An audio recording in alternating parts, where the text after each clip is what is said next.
ಮಕ್ಕಳ ಭವಿಷ್ಯದ ಬಗ್ಗೆ ಆತಂಕದಲ್ಲಿರುವ ಪಾಲಕರಿಗೆ ಸಿಹಿ ಸುದ್ದಿ. ಬಿಎ, ಬಿಕಾಂ, ಬಿಎಸ್ಸಿ, ಇಂಜಿನಿಯರಿಂಗ್ ಸೇರಿ ಯಾವುದೇ ಪದವೀಧರರಿಗೆ ದಿ ಕಿಂಗ್ಡಮ್ ಆಡಳಿತ ಮಂಡಳಿ ಅಪರೂಪದ ಅವಕಾಶ ನೀಡಿದೆ. ಅಡ್ಮಿಷನ್ ದಿನದಂದೇ ಉದ್ಯೋಗ ನೀಡುವ ಕ್ರಾಂತಿಕಾರಿ ಎಂಬಿಎ ಕೋರ್ಸ್ ಬೆಂಗಳೂರಿನ ದಿ ಕಿಂಗ್ಡಮ್ ಕಾಲೇಜ್ ಸಮರ್ಪಿಸುತ್ತಿದೆ. ಎಂಬಿಎ ಪ್ರೋ ಇದು ಸರ್ಟಿಫಿಕೇಟ್ ವ್ಯಾಸಂಗವಲ್ಲ, ಬದಲಿಗೆ ಸಮರ್ಥ ಮಾರ್ಕೆಟಿಂಗ್ ಪ್ರೊಫೆಷನಲ್ಸ್ಗಳನ್ನು ಸೃಷ್ಟಿಸುವ ವೇದಿಕೆ ಆಗಿದೆ. ಸಾಮಾನ್ಯವಾಗಿ ಎಂಬಿಎ ಕೋರ್ಸ್ಗಳಲ್ಲಿ 2 ವರ್ಷ ಅವಧಿಯ ಕೋರ್ಸ್ ಮುಗಿದ ಮೇಲೆ ವಿದ್ಯಾರ್ಥಿಗಳು ಪಡೆದ ಸಿಜಿಪಿಎ ಆಧಾರದ ಮೇಲೆ ಪ್ಲೇಸ್ಮೆಂಟ್ ಪಡೆಯುತ್ತಾರೆ. ಆದರೆ ಕಿಂಗ್ಡಮ್ ಕಾಲೇಜ್ ವಿಶ್ವದಲ್ಲೇ ಮೊದಲ ಬಾರಿಗೆ ಅಡ್ಮಿಷನ್ ದಿನವೇ 5 ಲಕ್ಷ ಸಂಬಳದ ನೇಮಕಾತಿ ಪತ್ರ ವಿದ್ಯಾರ್ಥಿಗಳ ಕೈ ತಲುಪಲಿದೆ.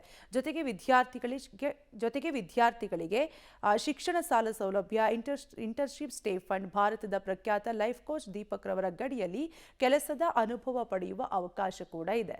In the history of the world, somebody will be getting a job on the day of admission with the offer letter with experience of 2 years while studying. So this tag of so many people who don't get job because they are freshers will no more be there. For the first time, somebody will complete their MBA Pro from the Kingdom College and will have 2 years of experience, paid internship, MBA degree, and they will never be called as fresher. They will be the starting ನಾವು ಮಾಡ್ತೀವಿ ಅಂದರೆ ನಾವೇ ಕಲ್ತ್ಕೊಳ್ತಾ ಇದ್ದೀವಿ. ಒಂದು industry start ಮಾಡಿದ ಮೇಲೆ ನಮಗೂ experience ಆಗಿಬಿಟ್ಟಿದೆ ಅಂತ ಇಟ್ಕೊಳ್ಳಿ, ನಮಗೂ ಯಾರ್ಯಾರು ಯಾವ ಕೆಲಸ ಮಾಡಬೇಕು, ಯಾವ ಥರ ಇರಬೇಕಂತ ಗೊತ್ತಾಗುತ್ತೆ. ಬಟ್ ನಾವು ಅದು ಹುಡುಕಿದ ಮೇಲೆ ಸಿಕ್ಕಲ್ಲ. ಸೊ ನಾವೇನು ಮಾಡ್ತೀವಿ, ಅವ್ರ ಜೊತೆಗೆ ಕೆಲಸ ಮಾಡಿ ಸೊ ನಾವು ಬಿಸ್ನೆಸ್ಸು ಮಾಡಬೇಕು, ಸ್ಟ್ಯಾಚರಿ, ಮಾರ್ಕೆಟಿಂಗ್, ಸೇಲ್ಸು ಎಲ್ಲ ಮಾಡಿಬಿಟ್ಟು ಈಗ ಎಂಪ್ಲಾಯೀಸ್ನ ಜೊತೆಗೆ ಟ್ರೈನಿಂಗ್ ಮಾಡಬೇಕು ನಾವು.